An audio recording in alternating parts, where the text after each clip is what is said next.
Olá, graça e paz em nome de Jesus. Hoje é o 218º dia de leitura do projeto Conheça a Sua Bíblia. Quando se aproximaram de Jerusalém, de Betfagé e Betânia, junto ao Monte das Oliveiras, Jesus enviou 2 dos seus discípulos e disse-lhes: Vão até a aldeia que está diante de vocês, e logo ao entrar encontrarão preso um jumentinho, o qual ainda ninguém montou. Desprendam o jumentinho e tragam até aqui. Se alguém perguntar por que estão fazendo isso, respondam: o Senhor precisa dele e logo mandará de volta para cá. Então foram e acharam o jumentinho preso junto ao portão, do lado de fora, na rua, e o desprenderam. Alguns dos que ali estavam reclamaram: o que estão fazendo, soltando o jumentinho? Eles, porém, responderam conforme as instruções de Jesus. Então os deixaram ir. Levaram o jumentinho a Jesus, puseram as suas capas sobre o animal e Jesus montou nele. Muitos estenderam as suas capas no caminho e outros espalharam ramos que tinham cortado nos campos. Tanto os que iam adiante dele, como os que o seguiam, clamavam: Hosana, bendito o que vem em nome do Senhor. Bendito o reino que vem, o reino de Davi, nosso Pai. Hosana nas maiores alturas. E Jesus entrou em Jerusalém, no templo, e tendo observado tudo, como já era tarde, saiu para Betânia com os 12. No dia seguinte, quando saíram de Betânia, Jesus teve fome, e vendo de longe uma figueira com folhas, foi ver se nela acharia alguma coisa. Aproximando-se dela, nada achou, a não ser folhas, porque não era tempo de figos. Então Jesus disse à figueira: nunca mais alguém coma dos seus frutos. E os discípulos de Jesus ouviram isto. E foram para Jerusalém. Quando Jesus entrou no templo, começou a expulsar os que ali vendiam e compravam. Derrubou as mesas dos cambistas e as cadeiras dos que vendiam pombas, e não permitia que alguém atravessasse o templo carregando algum objeto. Também os ensinava e dizia: não é isso que está escrito? A minha casa será chamada casa de oração para todas as nações. Mas vocês fizeram dela um covil de salteadores. E os principais sacerdotes e escribas ouviram isso e procuravam uma maneira de matar Jesus, pois o temiam, porque toda a multidão se maravilhava de sua doutrina. Em vindo a tarde, Jesus e os discípulos saíram da cidade. E passando eles pela manhã, viram que a figueira estava seca desde a raiz. Então Pedro, lembrando-se, falou: Mestre, eis que a figueira que o Senhor amaldiçoou ficou seca. Ao que Jesus lhes disse: tenham fé em Deus, porque em verdade lhes digo que se alguém disser a este monte: levante-se e jogue-se no mar, e não duvidar no seu coração, mas crer que se fará o que diz, assim será com ele. Por isso, digo a vocês que tudo o que pedirem em oração, creiam que já o receberam, e assim será com vocês. E quando estiverem orando, se tiverem alguma coisa contra alguém, perdoem, para que o Pai de vocês, que está nos céus, perdoe as ofensas de vocês. Mas, se vocês não perdoarem, também o Pai de vocês, que está nos céus, não perdoará as ofensas de vocês. Então regressaram para Jerusalém, e enquanto Jesus andava pelo templo, os principais sacerdotes, os escribas e os anciãos vieram ao seu encontro e lhe perguntaram: com que autoridade você faz estas coisas? Ou quem lhe deu esta autoridade para fazer isto? Jesus respondeu: eu vou fazer uma pergunta a vocês. Respondam, e eu lhes direi com que autoridade faço estas coisas. O batismo de João era do céu ou dos homens? Respondam. e eles discutiam entre si. Se dissermos do céu, ele dirá: então por que não acreditaram nele? Se, porém, dissermos dos homens, é de temer o povo, porque todos pensavam que João era realmente um profeta. Então responderam a Jesus: não sabemos. E Jesus, por sua vez, lhes disse: então eu também não lhes digo com que autoridade faço estas coisas. Depois Jesus começou a falar-lhes por parábola. Um homem plantou uma vinha, pôs uma cerca em volta dela, construiu um lagar, edificou uma torre e arrendou a vinha a uns lavradores. Depois ausentou-se do país. No tempo da colheita, mandou um servo para que recebesse dos lavradores a sua parte dos frutos da vinha. Mas os lavradores o agarraram, espancaram e o despacharam de mãos vazias. De novo, enviou-lhes outro servo, e eles bateram na cabeça dele e o insultaram.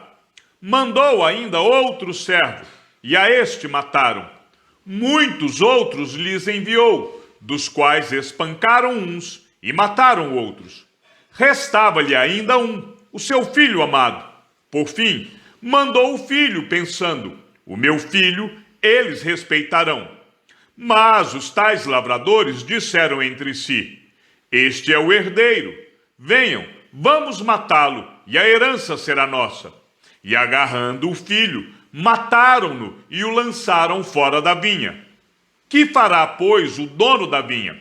Virá, exterminará aqueles lavradores e entregará a vinha a outros. Vocês ainda não leram este trecho da Escritura? A pedra que os construtores rejeitaram, essa veio a ser a pedra angular. Isto procede do Senhor e é maravilhoso aos nossos olhos.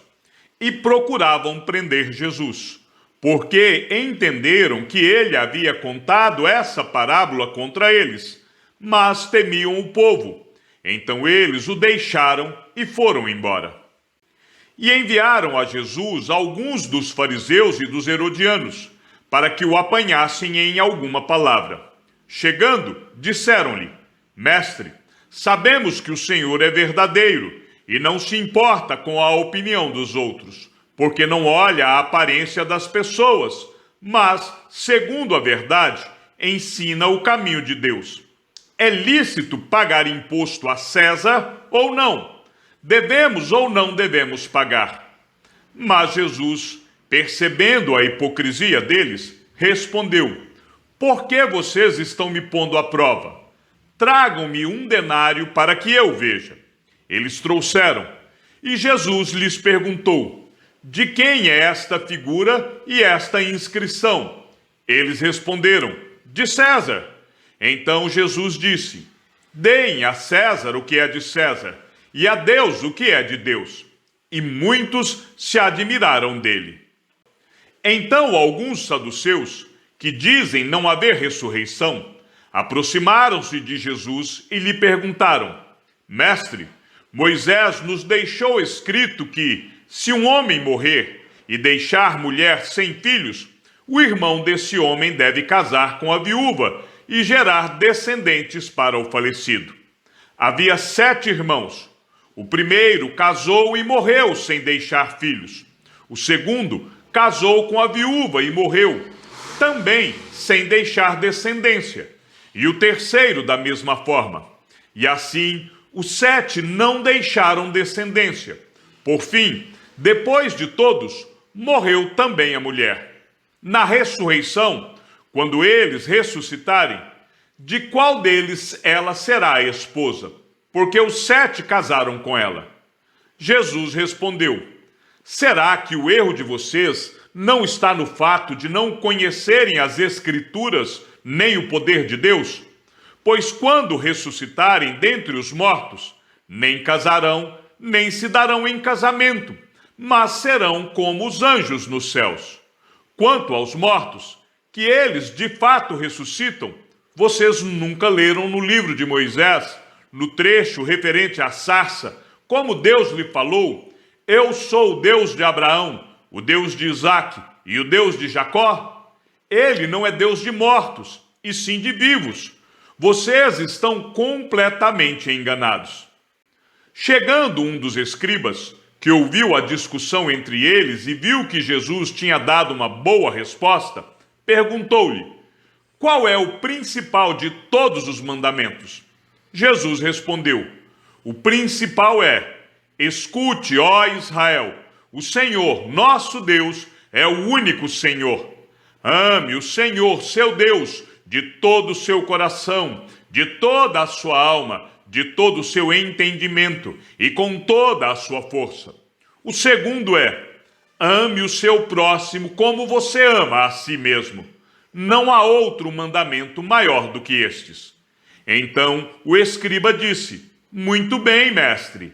E com verdade o Senhor disse que ele é o único e não há outro além dele. E que amar a Deus de todo o coração e de todo o entendimento e com todas as forças e amar o próximo como a si mesmo é mais do que todos os holocaustos e sacrifícios. Vendo Jesus que o escriba havia respondido sabiamente, declarou-lhe: você não está longe do reino de Deus. E ninguém mais ousava fazer perguntas a Jesus. Jesus, ensinando no templo, perguntou: como dizem os escribas que o Cristo é filho de Davi? O próprio Davi falou pelo Espírito Santo: disse o Senhor ao meu Senhor: sente-se à minha direita, até que eu ponha os seus inimigos debaixo dos seus pés. O próprio Davi chama o Cristo de Senhor. Então, como ele pode ser filho de Davi? E a grande multidão o ouvia com prazer. E ao ensinar, Jesus dizia: cuidado com os escribas, que gostam de andar com vestes talares e das saudações nas praças. Buscam as primeiras cadeiras nas sinagogas e os primeiros lugares nos banquetes. Devoram as casas das viúvas e, para o justificar, fazem longas orações. Estes sofrerão juízo muito mais severo.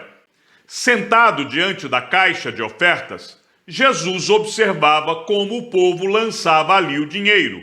Ora, muitos ricos depositavam grandes quantias. Vindo, porém, uma viúva pobre, lançou 2 pequenas moedas correspondentes a 1 quadrante. E chamando seus discípulos, Jesus disse: em verdade lhes digo que esta viúva pobre lançou na caixa de ofertas mais do que todos os ofertantes, porque todos eles deram daquilo que lhes sobrava. Ela, porém, da sua pobreza, deu tudo o que possuía, todo o seu sustento.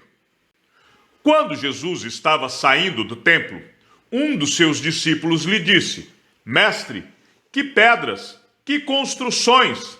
Mas Jesus respondeu: você está vendo estas grandes construções? Não ficará aqui pedra sobre pedra que não seja derrubada. Jesus estava sentado no Monte das Oliveiras, diante do templo, quando Pedro, Tiago, João e André lhe perguntaram em particular: diga-nos, quando essas coisas vão acontecer e que sinal haverá quando todas elas estiverem para se cumprir? Então Jesus começou a dizer-lhes: tenham cuidado para que ninguém os engane. Muitos virão em meu nome dizendo: sou eu, e enganarão a muitos. Quando vocês ouvirem falar de guerras e rumores de guerras, não se assustem. É necessário que isso aconteça, mas ainda não é o fim. Porque nação se levantará contra nação, e reino contra reino. Haverá terremotos em vários lugares, e também fomes. Essas coisas são o princípio das dores. Estejam de sobreaviso, porque as pessoas os entregarão aos tribunais e às sinagogas. Vocês serão açoitados, e por minha causa serão levados à presença de governadores e reis para lhes servir de testemunho. Mas é necessário que primeiro o evangelho seja pregado a todas as nações.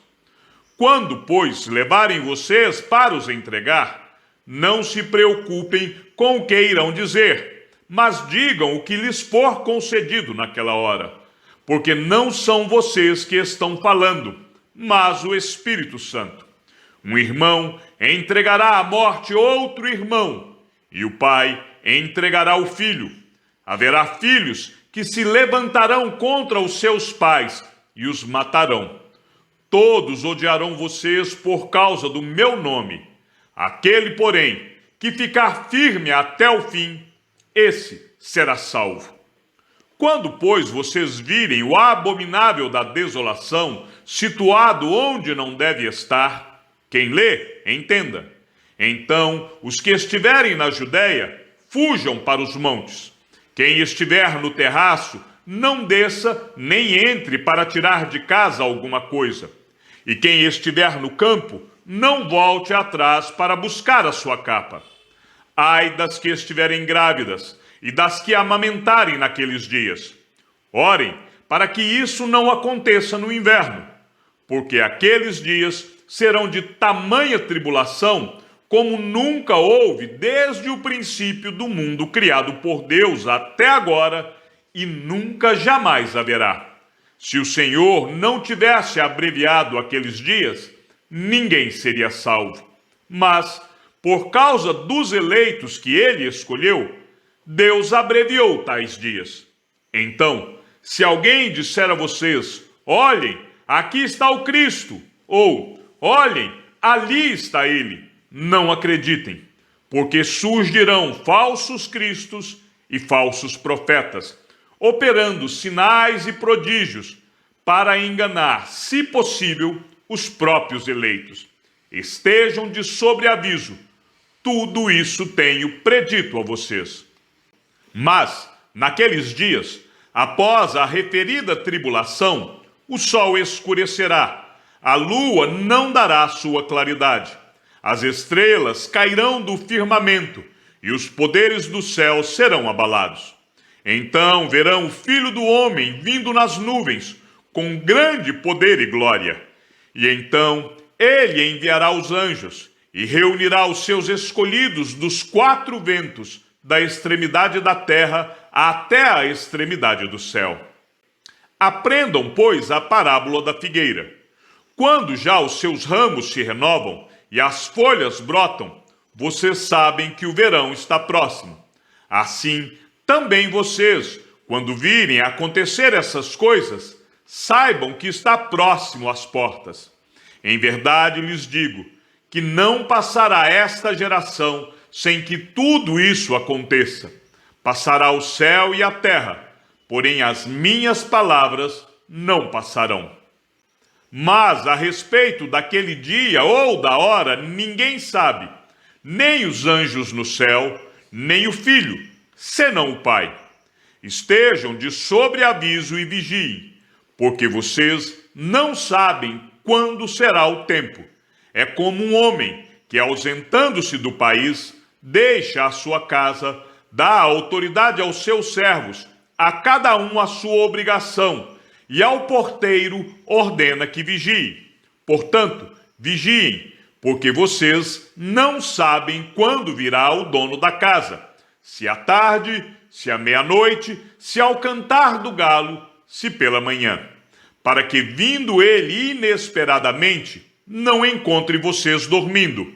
O que, porém, digo a vocês, digo a todos, vigiem.